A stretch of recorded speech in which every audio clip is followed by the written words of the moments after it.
My name is Suzanne Warner. I was born in upstate New York, but my parents moved to Indiana when I was only 3, and I lived in Covington when I was young. I have 5 brothers, well, I have 4 brothers and 1 sister. I wouldn't say I have one favorite childhood memory. Most of my childhood memories are of being in Covington, playing with my brothers and sister and the neighborhood kids. There were lots of fields and woods around our house. We were always building cabins and huts and even a bomb shelter in the ground during the 50s when we were worried about a war with Russia. Doesn't sound like fun, but it was a lot of fun making that underground shelter. You know, the fireworks display in Covington over the 4th of July is a big deal today, and it has been as long as I can remember. But when I was little, it was on the square in Covington, and the whole square would be blocked off for a week. And it would be so much fun to go there and meet your friends and ride on, I swear, some of the same rides that are being used today. They look exactly the same. It was always the highlight of summer, looking forward to Covington Carnival. Another place we used to go is in the city park. It wasn't far from our house, and we would go there to play frequently during the summer, of course. And I don't know exactly where it is, but there was an area that had lots of stones in it. And it seems like it was a recessed area, and it always seemed to us that it had been there since prehistoric times, and we were always looking for dinosaur bones and relics of some creature that lived long ago. The only thing I remember finding there were actually some Indian arrowheads, which I had for many years, but now they've been lost. We all had bicycles in those days, and we used to ride our bicycle out the Portland Arch Road to a Boy Scout camp. And I believe remnants of it are still there if you go out the Portland Arch Road and go to the trails. We used to go out there, and we would go when there weren't any Boy Scouts, and we would just play on the trails and see if we could get into the houses that were there. Fortunately, my sister is just exactly 1 year younger than I am. So we spent a lot of time together. We were very close. It was like having your best friend with you 24/7. And she's still my best friend. We liked almost all the same things, which primarily were horses when we were young and boys when we were teenagers. We both loved art. We liked to read. We were both good artists, but she became an artist in her life, and I pursued writing and teaching. You know, when I was young, well, I graduated from high school in 1966, so that was a long time ago. It was much more common for girls especially to marry young, and it wasn't at all uncommon to get married right after you left high school. And although all my life, my young life until then, I knew I wanted to go to college, I fell in love, and I was married at 17 and a half, and then my young husband and I both went to college together. He was a sophomore, no, he was starting his junior year, and I was beginning my freshman year.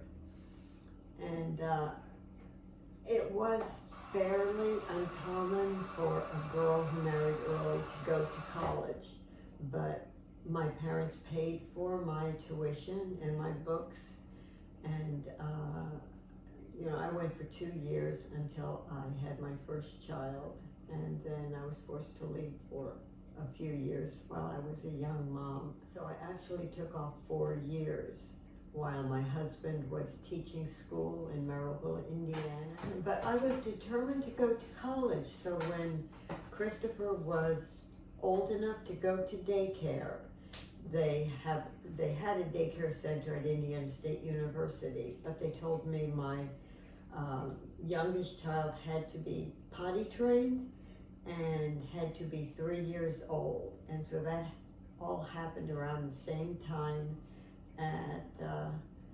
in October. School started in September, so they let him go to the daycare center even though he was a little bit younger than he was supposed to be. I got my degree kind of in a hurry, you would say. I went 2 summers and 3 semesters. I graduated and became a teacher. My first year at Fountain Central for 1 year, and then I taught at Attica for 10 years. And I actually taught in Indiana for 20 years. And then I taught in New York City for 5 years. Yeah, New York was totally different from Indiana. I should preface it by saying that when I went to New York, both of my sons were in their early 20s. They were in university, and I had just gotten divorced. And so when I went to New York, it was really an amazing experience. That's one good thing about being a teacher. You can generally find a job anywhere you go. Every state needs teachers. Every country needs teachers. So I became an English teacher in New York. I had to get a license there, but because I had all of the necessary coursework and I had already taught for 20 years, I found a job quickly and easily. But teaching in New York is totally different from teaching in Indiana. Well, I should say it was. This has been quite some years ago.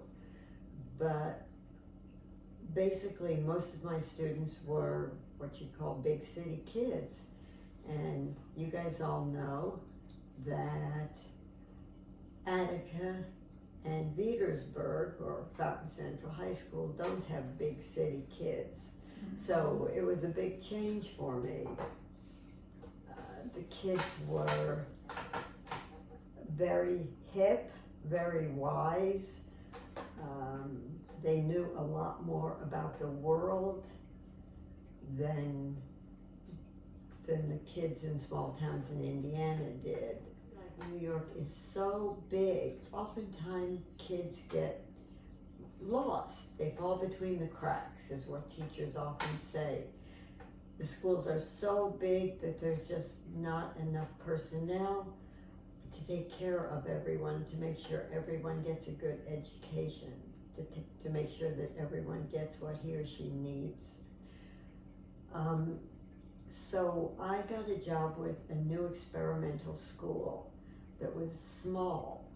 There were only about 100 students in each class, which is very similar to Covington. In fact, I think the first class had 60 or 70 students in it. And I came in the second year, and most of the students who went to our school really wanted an education. They didn't want to be in a huge school where they were just one of thousands of others. They wanted to get to know their teachers, they wanted to get an education, and most of them wanted to go to college. Just about every kid went to college. Now, I don't know if they all graduated, but I think except for 2 or 3, every student in that class went to college, which is really an amazing statistic. The library was so important when I was growing up, and coming back after so many years, I'm glad to see that it's still here because I've always loved it. Most of my summers I spent in this library. There weren't so many summer activities, there wasn't air conditioning at home, and so I would come to the library, usually with my sister, maybe a couple of neighboring kids, and we would lie library in the basement. It was so cool. And look at books, read books, spend hours in the library, and then of course check them out and take them home. And I think as much reading as I did, that gave me the desire to travel. I wanted to see some of the worlds that I read about. I wanted to see more than my small hometown. As much as, looking back, I can see that I had a really good childhood growing up here. You know, there were lots of lessons I learned when I was growing up, but I think one of the most important ones was the value of hard work. And that might sound corny, but it's so true. I learned when I was quite young that if I worked at something, I would be rewarded in some way. And usually it was a monetary reward, but kids who are given everything never really learn, or they learn very late in life, how rewarding it is to work and earn your own money and not have to ask someone for it. My brother and I got a paper out when I was about 10 and he was about 11. It was in his name, but I was his helper. And we had about 100 people, 100 customers on it. And we delivered the paper every day. And Sunday morning, when it was such a big paper, we had to go back to the house a couple of times to carry all the papers. And we did it in rain and snow and sleet and all the, those expressions that you hear. And I think that was a really good lesson for me. I worked hard. I always put my newspapers inside the door so that they didn't get wet or walked on or blown away. My customers loved me, and they almost always paid me on time and gave me tips. And at Christmas, I would get lots of bonuses. I took over the route when my brother decided he didn't want to do it anymore, and I did it by myself for 3 years, from the time I was probably 12, 13, and 14. And I think that work has followed me throughout my life. And I've worked hard at everything I do, and I have to say I've been quite successful at almost everything I've done. Successful as a teacher, which is the profession that I chose. And here we are at Covington Elementary School, which I'm sure all of you recognize, and that's where I went to first grade. But when I was in second grade, my father got a new job at Olin Matheson, which used to be that big plant that's on your way to Danville. It has a different name now. But the headquarters of Olin Matheson, it was called, were in North Carolina. And so we had to pack up as a family, my father and mother and 4 children from ages 4 to 8, and go to North Carolina for a year. And so it was quite an experience for me. I had hardly been out of Covington. If I had been, I didn't remember it or don't remember it. And so going to North Carolina was exciting at first. It was a little frightening because I was in a new atmosphere. There weren't any familiar teachers or students. But life there was so different from Covington. Although it was rural and the town was small, it was just different in many ways. We lived in a house that looked like a log cabin out in the countries, and our closest neighbors were a family who had about 7 children and just as many dogs. And we used to run around in the fields and hills with them when we weren't in school, because it's always warm in North Carolina. I think that had an impact on my life because I saw people and a way of life that was quite different from the one I had lived. Everyone had that southern drawl that you hear in movies, but I had never known anyone who actually spoke like that. And sometimes they had trouble understanding people, and they had trouble understanding me. I think it was a good year. I know it was a good experience, but I think it might have been one of those things that made me want to see more of a world that was different from my hometown, Covington. I started traveling after I moved to New York. I moved there because I wanted to live in a city that was bigger and more exciting than Lafayette. Because from Covington, I went to Lafayette. I taught at West Lafayette for a number of years. And then once I was in New York and I had been there for a while, I decided I wanted to see more of the world. And I had some friends there, as well as my sister, that I traveled with. So over the course of the years, I've been to Western Europe, Eastern Europe, Mexico, the Middle East, South America. I think those are the continents that I've been to. And I found it very exciting to go somewhere new and different, to see people who were different than we are. They dressed differently, they spoke differently, certainly. I found that most people are eager to talk to Americans. Being from America still has something of an aura. We know that because so many people want to come here to live. And so I really had some wonderful adventures. Of course, I went to the sites wherever I was. One of my favorite places certainly was in Peru. When I went to Cusco, and then close to Cusco, that's the capital, is this ancient site called Machu Picchu, where the Inca lived. And it's still preserved pretty amazingly well. And it was amazing to see that. So I lived alone in a pretty little house.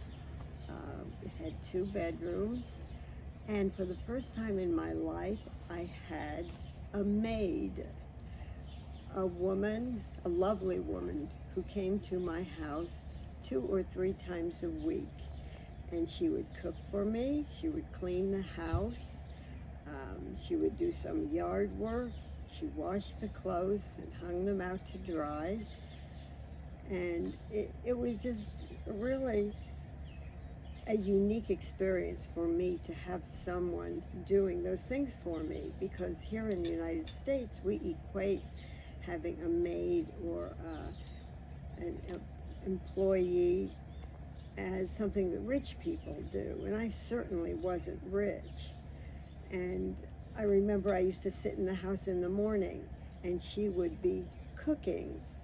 She would come early, well, like around 11 o'clock, and make a big midday meal for me, enough for a couple of days.